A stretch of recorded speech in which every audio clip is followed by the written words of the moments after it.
Hello and welcome to Jedi Jingle Maker. This is my original music channel where I post all of my original music and videos. Also, this is a place where I take you with me on modifications of guitars that I'm working on, upgrading, or in this case, transitioning into a completely different use. I hope you will subscribe to Jedi Jingle Maker for updates and videos on guitar modifications, also gear reviews, as well as all the original music that I put out. In this video, we're going to talk about, well, first of all, why am I doing this and what are the goals for the build? Then we're going to look at the phased plan I have decided to implement in order to transition this guitar. And then the next thing we're going to do is drill into the phases of that plan, and I'll show you what I've done so far and what I plan to do next. And then I'm hoping you will leave a comment down in the comments section and let me know what you think and if you have any ideas related to the build and the things that I am doing here.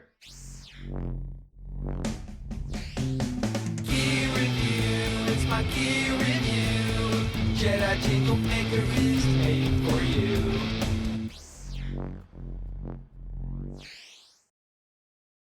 The reason that I have embarked on this modification is that I want to have a guitar I can take with me when I occasionally travel. I don't like the interruption of not being able to practice while I'm on the road, and what I needed was something small enough that I could put in my suitcase, and also something that would play well and be an actual music instrument. I didn't need it to be electric at first.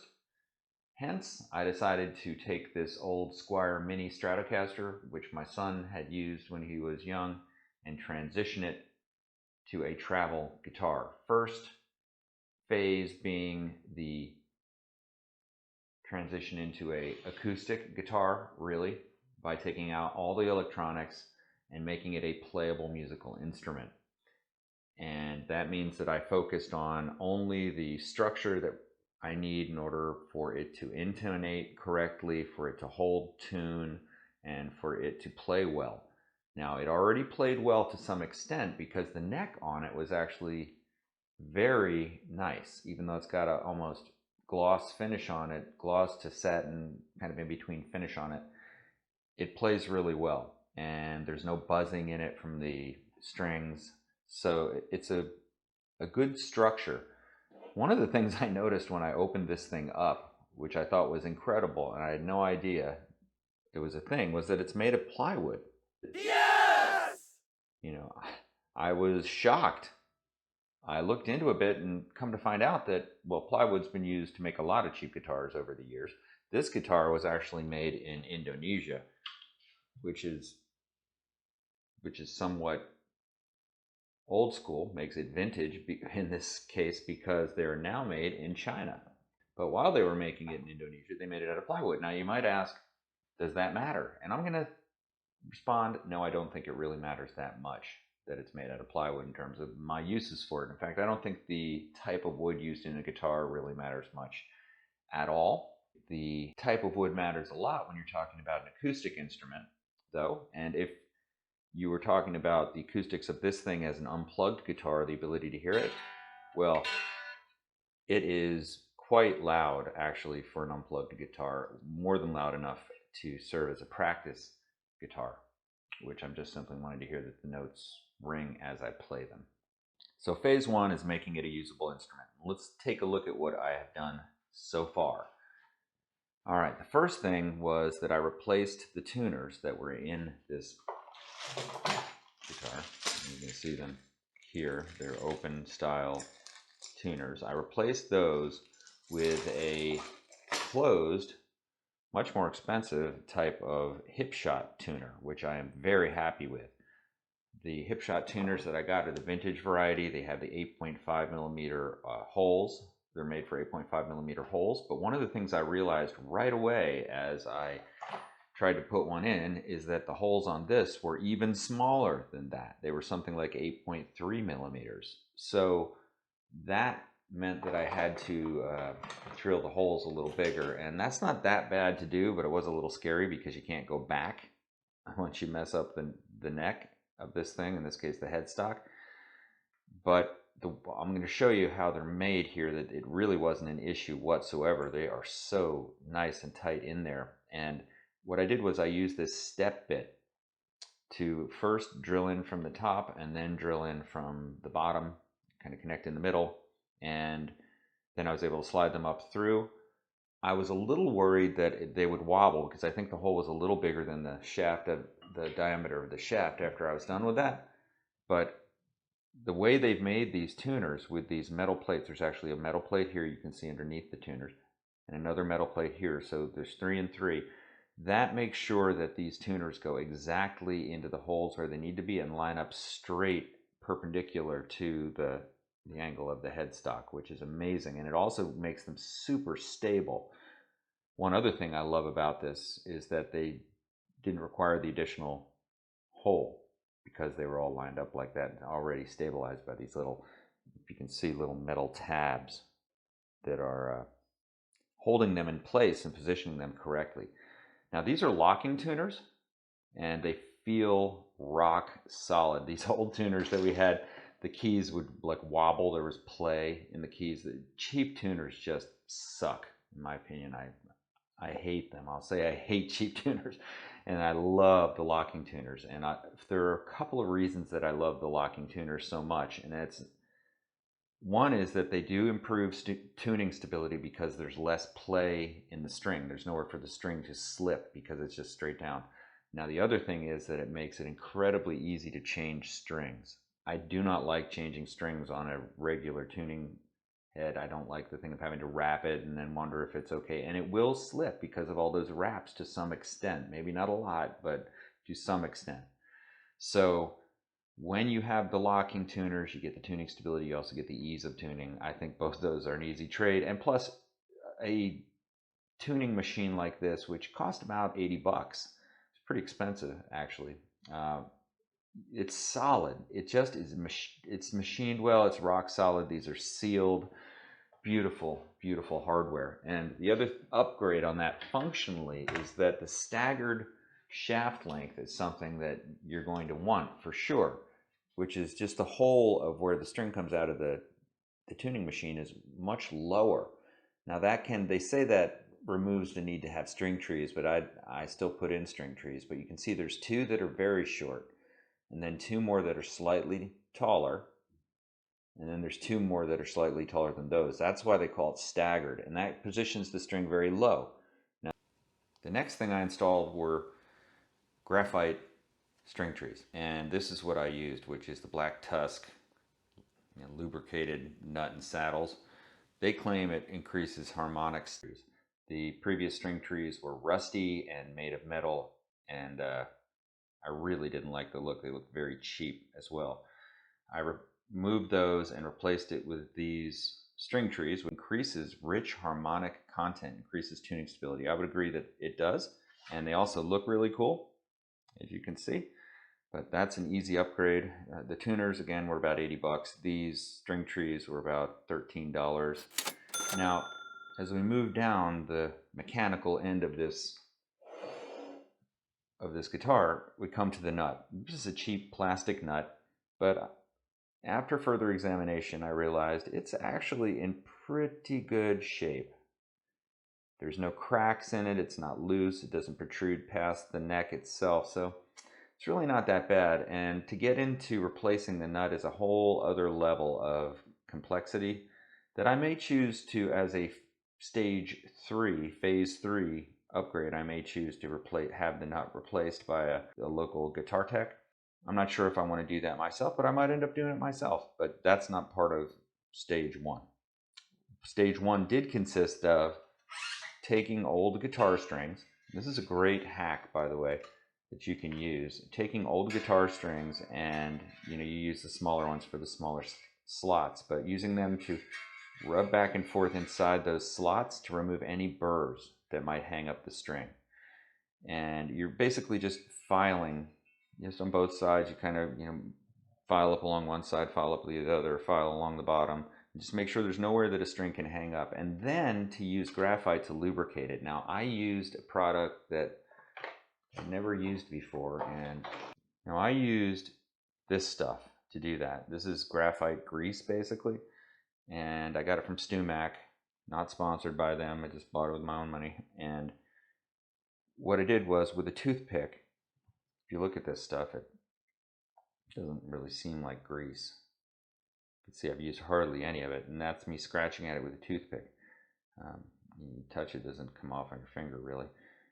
So you just kind of get a toothpick and mix it up a little, and then place it inside the slots. And so now these are completely lubricated with graphite. And of course, the act of stringing this guitar is super easy too, but I try to lift it up and over and then make it as taut as reasonably taut before I lock the string in place. And that puts it right in the lubrication. You can see that it's all in there nicely on the bottom and underneath it and all around it. So now anything that would have been associated with problems with the nut is really pretty well mitigated, even though the optimal would be to replace it with either a bone nut or a graphite nut, in my opinion. Now moving on down, this beautiful Frankenstein Mini Stratocaster. The neck was dirty. It had never been cleaned. The frets were old and tarnished, and so I ended up buying another product, which is this stuff. I think it was about 20 bucks. I don't know, don't quote me on it. But by the way, links in the description to all these things, and that's a way to support the channel through clicking on those affiliate links, even if you go buy a pair of socks or something. Anyway, so the fret polishing kit came with two things, and then tools. The two things that it comes with are first this F1 oil, which I really like. And this is used to both clean, they say, and to polish, so, and to lubricate. So a little bit of it went a long way, and you basically can clean the fret, and you can see, removes dirt and stuff. And boy, it came out just also feeling just very smooth and very slippery, like under the, very nice for playing guitar. Okay, now the other thing was, so the other thing is this, which is the fret polish itself, which is like a detarnishing agent, it seems like. And to put that on, they provide these tools that you just hold this over the fret itself, and then with a paper towel, you just put a little BB of it on the paper towel and rub it on the frets. And they say if you get it on the fretboard, it doesn't hurt it. So I trusted that, and I went in then afterwards and just with the paper towel and just polished them all over. Well, all the frets came out much more shiny than they were. In fact, if I open up this light a little more, you can probably see the shine. But they're old frets and played a lot already, and they feel great. I'm not really as concerned about what it looks like. I'm, in fact, not concerned with that much at all. What I'm concerned with is how it plays, and I noticed a marked improvement in how it plays. It already had a good neck on it, but I mean, the strings just slide so nicely on these frets now. I mean, they've had a fret leveling by being played for so long. And again, this is a stage 3 thing that I may end up doing with this guitar, along with having the nut replaced, which would be to have it fret level, have a fret job done on it. And it's about the right time to do it after it's been worn in, and then it may play like a dream. Another phase 3 thing that we may end up doing is to pay attention to the fret ends, to go ahead and do a fret job.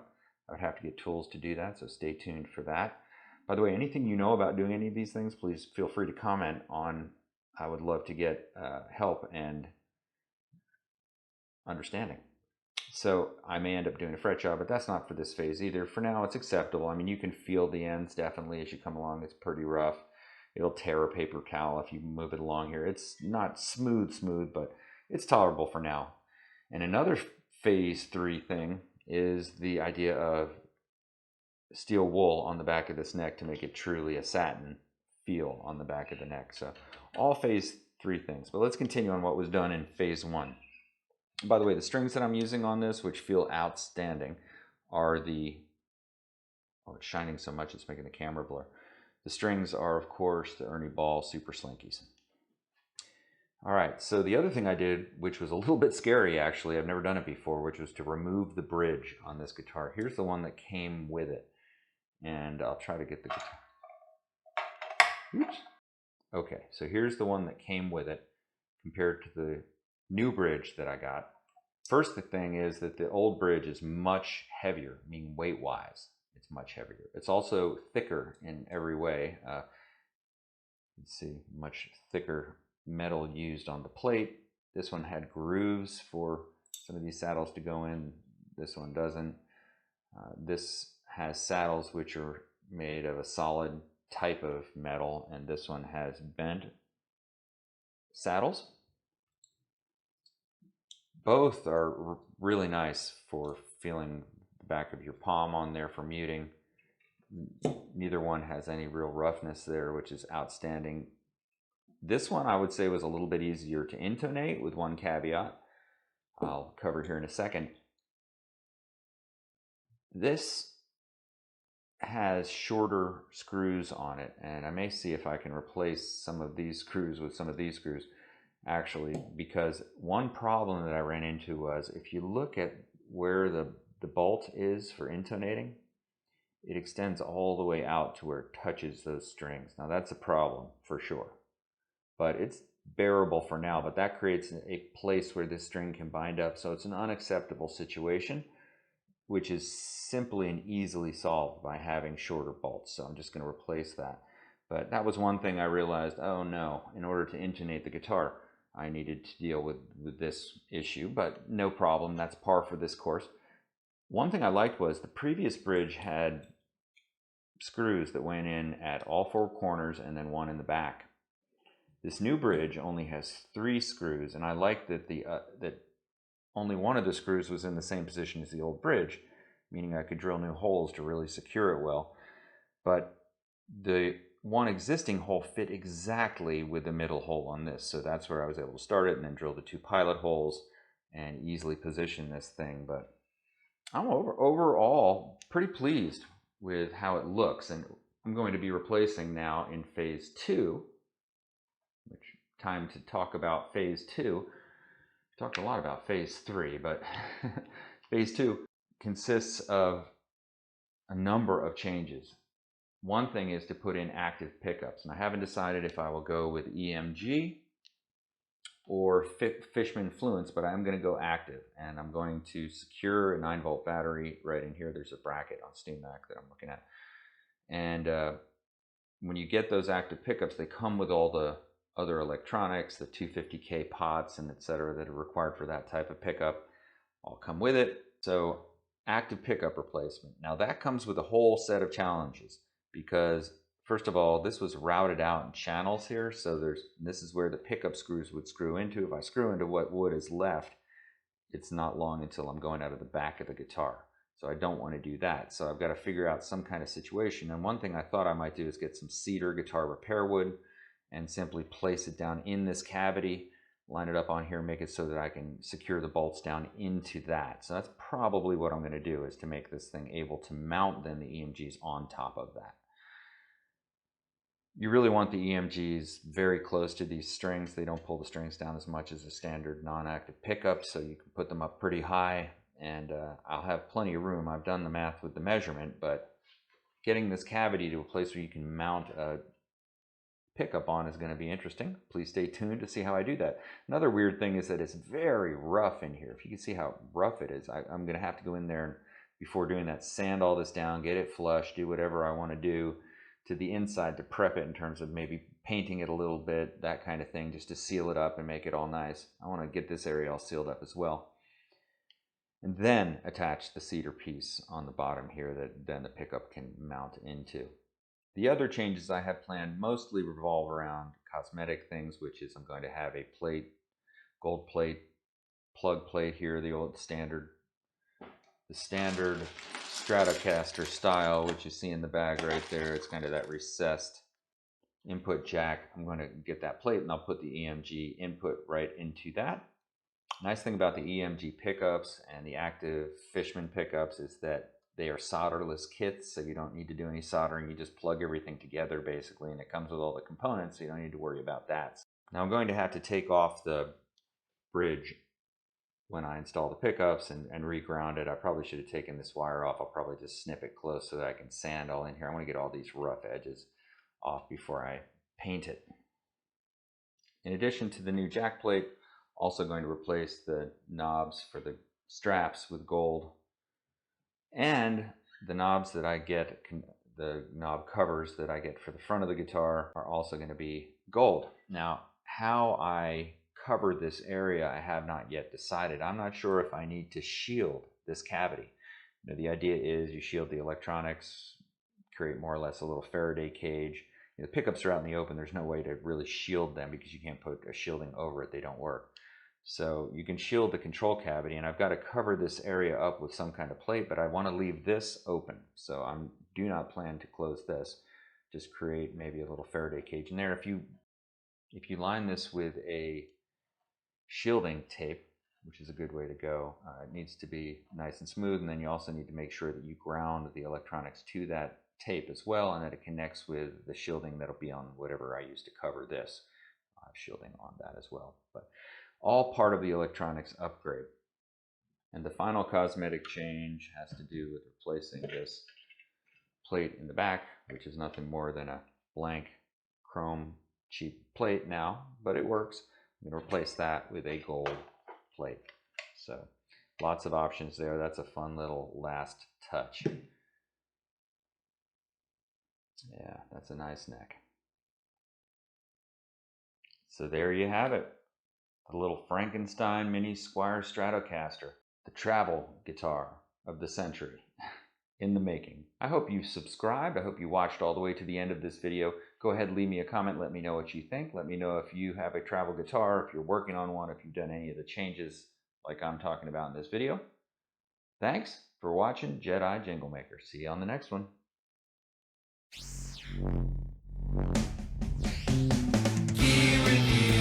My gear review. Jedi Jingle Maker is made for you.